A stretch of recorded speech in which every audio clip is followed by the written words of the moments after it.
I think the important thing here is a lot of companies, you have the right people in the right places and you're reporting to them and they're great, but they may not be the right people from a structural or architectural standpoint. So let's use the example that people complain about all the time, certainly in the ethics and compliance field, which is a lot of people feel that they shouldn't be reporting into the general counsel. Well, in some cases, the general counsel might be the best person on the executive team, the most sensitive, the most savvy, the most understanding and supportive of your issues, and so the relationship will be good and effective.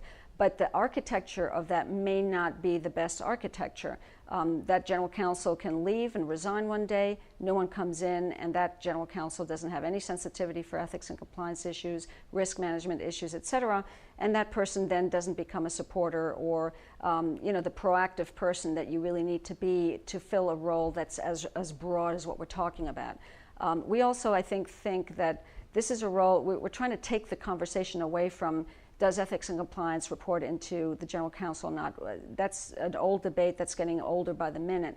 I think what we really are trying to do here is say, aren't there a bunch of issues, risks, reputational issues, things that are coming up on a regular basis? If you just read the paper every single day, the front pages are filled with supply chain issues and environmental issues and corruption cases. So these issues are there every single day, and is it the general counsel's job really to be dealing with all that real time? It's really a broader role that cuts across a lot of different functions, and in many ways, the reporting is important because you want to have architecture in place that allows for independence and it allows for the reporting of difficult issues. On the other hand, every company is different, and all the people within the company are different. The culture is different, and so you have to find your way there. But we think that this is an architecture that makes some sense. Jack, do you want to take this last couple of slides here? Yeah, I'll just jump in and highlight the second bullet point here, where Andrea and I clearly believe that this coordinated role brings a degree of synergy to a company that may not be there today. It might take that synergy to a new level, and it goes back to the Gestalt point that Andrea made earlier. Sometimes the whole is greater than the sum of the parts, and that's what we think an individual can bring in this sort of combined corporate governance accountability position might be. But then the third point is ultimately the most important in any reporting matrix, and that is having that single voice to the CEO and the board, making them aware of risks and the mitigation strategies that you choose to execute.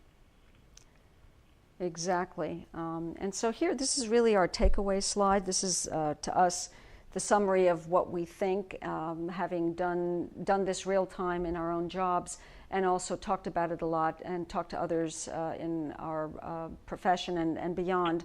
And so we think these are the key takeaways of someone who could be the Chief Risk and Reputation Officer for a company. And on the blue column to the right, you'll see that we've collected all the various qualities and characteristics that we talked about when we were talking about the decathlete model that Jack discussed.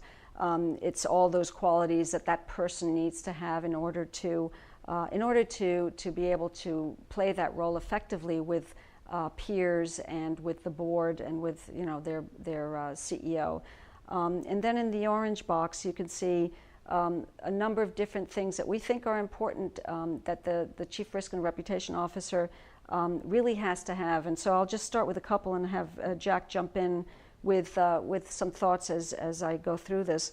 One of the things we've talked about, both Jack and I have law degrees, but neither of us is practicing law at this point, or did when we were doing some of these roles, except my first role when I was general counsel.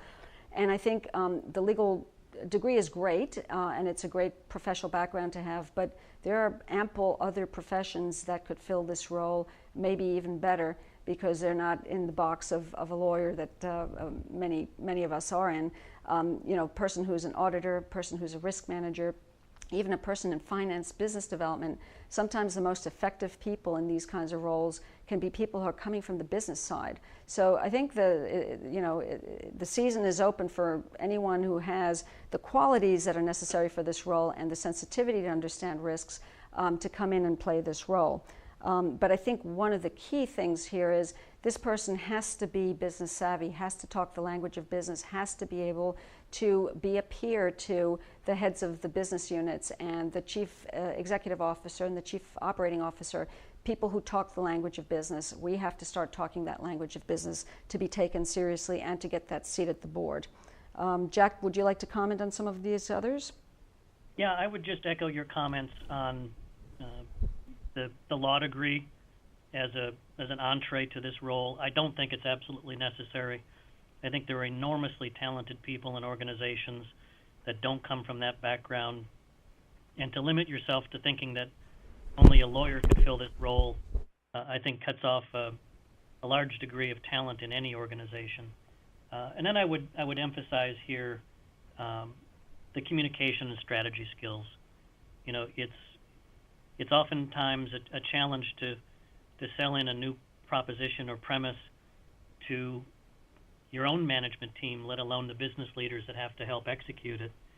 And the more successful organizations always seem to have very sophisticated communications, both programmatically but also individually.